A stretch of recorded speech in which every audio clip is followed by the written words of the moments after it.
कल ठिकराटो में एक वाक़ियो पेश आयो जैमें एक टैक्सी ड्राइवर वरियाम मलिक जैसे औरतुन पारा ज़ख्मी किया वियो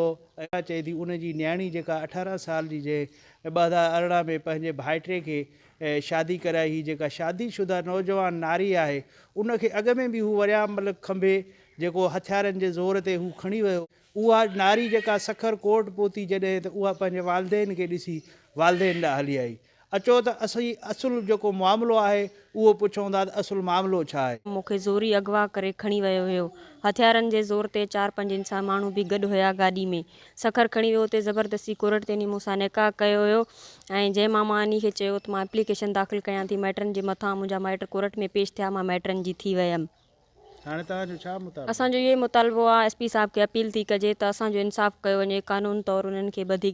अमजद अली बाबा छा मसइलो आहे? मसलो बाबा इहो आहे वरियाम मलिक जेको टैक्सी हलाईंदो आहे एॾी मुंहिंजी माई खे 3-4 महीना अॻु में अगवा कयो घर में घिरी हथियारनि जे ज़ोर ते निकाह कयईं कोर्ट ते उते पोइ एप्लीकेशन छोकिरी दाख़िल कई उते छोकिरी असांजी थी वई उन खां पोइ वरी छोकिरी असांजी अची वई कल्ह वरी असांजे घर में घिरियो आहे असां न वियासीं मर्द कम ते वियल हुयासीं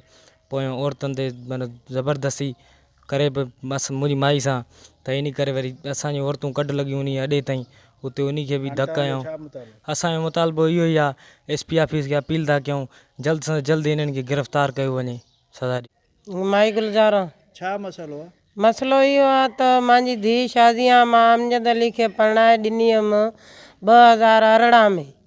वरी वरियाम मलिक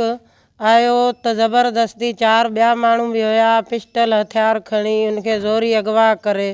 खणी वियो ज़बरदस्ती निकाह कयईं पोइ कोर्ट ते आई छोकिरी पोइ मुंहिंजी थी वई छोकिरी पोइ वठी आयासीं घर पोइ हाणे वरी कल्ह माना 4 महीना गुज़री विया आहिनि कल्ह वरी मुंहिंजे घर में घिरियो आहे छोकिरी अगवा करण जे लाइ पोइ असां 4-5 औरतूं गॾिजी करे कढ असांजो इंसाफ़ कयो वञे असांखे इंसाफ़ खपे असां इहा एप्लीकेशन कयूं था एसपी साहब खे त इन्हनि खे गिरफ़्तार कयो वञे। कंदड़नि जो चवणु हो त जल्द खां जल्द असांजो केस दाख़िल करे अगवा जो ऐं अगवाकार वरियाम मलिक ऐं उन जा जेके सहूलियतकार साथी आहिनि उन्हनि खे जल्द खां जल्द गिरफ़्तार करे कानून जे मुताबिक़ उन्हनि खे सज़ा ॾिनी वञे। कैमरामैन बासित महर सां गॾु मजीद महर, सिंध टीवी न्यूज़ ठिकराटो।